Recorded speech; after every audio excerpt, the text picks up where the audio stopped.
ಎಲ್ಲಿಂದ ಸ್ಟಾರ್ಟ್ ಮಾಡೋಕೆ ಗೊತ್ತಾಗ್ತಿಲ್ಲ.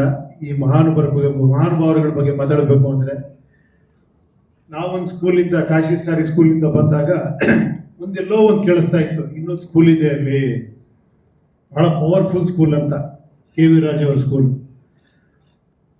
ನಮಗೆ ಯಾವ ಲೆವೆಲ್ಗೆ ಫೀಡ್ಬ್ಯಾಕ್ ಆಗಿತ್ತು ಅಂದ್ರೆ, ಅಲ್ಲಿರೋ ಬ್ಯಾಟ್ರಿಗಳು ಸಾಮಾನ್ಯ ಬ್ಯಾಟ್ರಿಗಳಲ್ಲ, ಅವು ಹತ್ರ ಹೋದ್ರೆ ಕರೆಂಟ್ ಹೊಡಿತದೆ, ಆ ಲೆವೆಲ್ ಪವರ್ ಇರೋ ಬ್ಯಾಟ್ರಿಗಳು ಅಂತ. ಆಮೇಲೆ ಇವನ್ನೆಲ್ಲ ಮೀಟ್ ಮಾಡೋದು ಅವಕಾಶ ಸಿಕ್ತು. ಅವಾಗ ನಿಜವಾಗ್ಲೂ ನಿಮ್ ಬಗ್ಗೆ ನಾನು ಇರೋ ವಿಷಯ ಹೇಳ್ತಾ ಇದ್ದೀನಿ.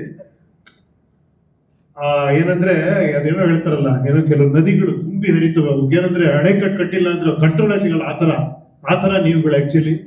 ರವಿ ಶ್ರೀವತ್ಸ ಅವರು ಅದೇ ಥರ ತುಂಬಾ ಎಮೋಷನಲ್ಲು, ಅದೇ ಥರ ಅವ್ರ ಸಿನಿಮಾಗಳು ಇರುತ್ತೆ. ನೋಡಿದ್ರಲ್ಲ ಸಿನಿಮಾ, ನಿಮಗೆ ಅನ್ಸಿರ್ಬೇಕು. ಆಮೇಲೆ ಇನ್ನೊಂದೇನು ಗೊತ್ತಾ, ಯಾವಳು ದೇವರು ಸಿಕ್ಕಾಪಟ್ಟೆ ಬ್ಯಾಟ್ರಿ ಪವರ್ ಕೊಟ್ಟರು ಸಿಕ್ಕಾಪಟ್ಟೆ ಕಷ್ಟ ಕೊಡೋದನಂತೆ. ಮಾಮೂಲಿ ಅವ್ರಿಗೆ ಅಷ್ಟು ಕಷ್ಟ ಕೊಡಲ್ಲ, ಅರ್ಥ ಆಯ್ತಾ?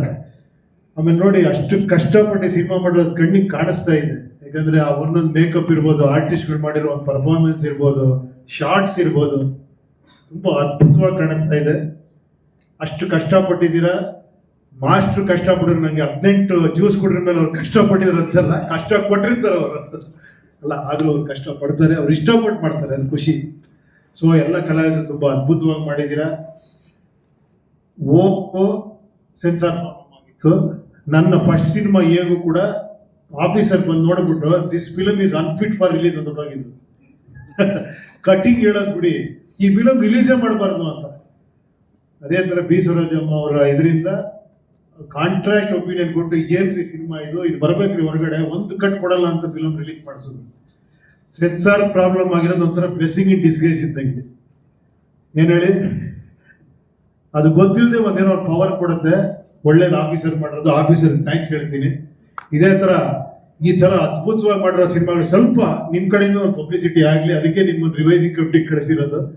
ಬಟ್ ರಿವೈಸಿಂಗ್ ಕಮಿಟಿಯಲ್ಲಿ ಈ ಫಿಲಮ್ನ ಇಷ್ಟು ಚೆನ್ನಾಗಿ ಬಿಟ್ಟಿದ್ರೆ ಅನ್ನೋದೇ ದೊಡ್ಡ ವಿಷಯ. ಯಾಕಂದ್ರೆ ನಿಮ್ ಶಾರ್ಟ್ಸ್ಗಳು ನೋಡಿದ್ರೆ, ಯಾರು ಮಾಸ್ಟರ್ ಹೇಳಿದ್ದ ಫಸ್ಟ್ ಹೇಳಿದ್ರಂತವ್ರು, ಸರ್ ನಿಮ್ ಸೆನ್ಸಾರ್ ಇದಾಗುತ್ತೆ ಅಂತ. ಬಟ್ ನಿಜವಾಗ್ಲೂ ರಿಯಲಿಸ್ಟ್ ಆಗಿ ತೆಗೆದಿದ್ದೀರಾ. ಅವ್ರಿಗೂ ನಿಮ್ ಕಷ್ಟ ಅರ್ಥ ಆಗಿದೆ, ಆಮೇಲೆ ನಿಮ್ ಎಮೋಷನ್ ಅರ್ಥ ಆಗಿದೆ. ಯಾಕಂದ್ರೆ ನೀವೆಲ್ಲ ನಿಮ್ ಸಿನಿಮಾಗಳೆಲ್ಲ ನೋಡ್ಕೊಂಡೇ ಬಂದಿರ್ತಾರೆ. ಅವರು ಕೂಡ ನಿಮ್ಮ ಡೈಲಾಗ್ಸ್ಗಳು ಕೇಳಂಗೆ ಇಲ್ಲ, ತುಂಬಾ ಅದ್ಭುತವಾಗಿ ಮಾಡಿದ್ದೀರಾ. ಖಂಡಿತ ಸಿನಿಮಾ ಆ ಪಾಸಿಟಿವ್ ವೈಬ್ರೇಷನ್ ಕಾಣಿಸ್ತಾ ಇದೆ, ಖಂಡಿತ ಒಳ್ಳೇದಾಗುತ್ತೆ. ಸೆನ್ಸಾರ್ ಪ್ರಾಬ್ಲಮ್ ಆಗಿರೋ ಎಲ್ಲ ಸಿನಿಮಾ ಸೂಪರ್ ಹಿಟ್ ಆಗಿದೆ. ಸೊ ರಿವೈಸಿಂಗ್ ಕಮಿಟಿ ಅವರಿಂದ 100% ಸೂಪರ್ ಹಿಟ್ ಆಗುತ್ತೆ, ಕಾಣಿಸ್ತಾ ಇದೆ. ಇದು ತುಂಬಾ ಅದ್ಭುತವಾದಂತ ಒಂದು ಪ್ರಯತ್ನ. ಒಳ್ಳೇದಾಗ್ಲಿ. ನೀವೆಲ್ಲ ಪ್ರತಿಯೊಬ್ರು ಕಷ್ಟಪಡ್ತಾರೆ. ಪಾಪ ನೀವು ಇಷ್ಟೆಲ್ಲ ಪಟ್ಟಿದ್ದೀರಾ ಅಂತ ಯಾರಿಗೂ ಗೊತ್ತಿಲ್ಲ, ನೀವು ಹೇಳ್ಬೇಕು ಗೊತ್ತಾಗುತ್ತೆ. ಒಂದೊಂದು ರೂಪಾಯಿಗೂ ಎಷ್ಟು ಕಷ್ಟಪಟ್ಟಿದ್ದೀರಾ ಅಂತ ಅದು ಗೊತ್ತಾಗುತ್ತೆ ಜನಸಾಮಾನ್ಯರಿಗೆ. ಖಂಡಿತ ಸಿನಿಮಾ ಸೂಪರ್ ಡೂಪರ್ ಹಿಟ್ ಮಾಡ್ತಾರೆ. ಆದಷ್ಟು ಬೇಗ ಮನೆ ಕಟ್ಟಿ ಗೃಹ ಪ್ರವೇಶ ಕರೆದು ಇನ್ನೊಂದು ಸಿನಿಮಾ ಮಾಡಿ.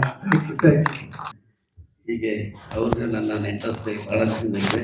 ಪ್ರತಿಯೊಂದು ಹೆಜ್ಜೆನಲ್ಲೂ ಅವರು ನನ್ನನ್ನು ಯಾವಾಗಲೂ ಗೌರವಿಸ್ತಾ ಇದ್ದಾರೆ. ಅವ್ರ ಗೌರವಕ್ಕೆ ನಾನು ಯಾವಾಗಲೂ ಪಾತ್ರನಾಗಿದ್ದೆ. ಈಗ ಡೆಡ್ಲಿ ಸೋಮ 3ನಲ್ಲಿ ನನಗೆ ಒಂದು ಅವಕಾಶ ಕೊಟ್ಟಿದ್ದಾರೆ. ಅವ್ರು ಮಾಡಿರೋಂಥದ್ದು ಪಿಕ್ಚರು ಕರೆದಿದ್ರು, ಹೋಗಲಿಲ್ಲ ಅಷ್ಟೇ, ಮಾಡಿಲ್ಲ. ಎಲ್ಲರಿಗೂ ನಮಸ್ಕಾರ, ಎಲ್ಲರಿಗೂ ಒಳ್ಳೆಯದಾಗಲಿ. ಧನ್ಯವಾದಗಳು. Thank you so much sir.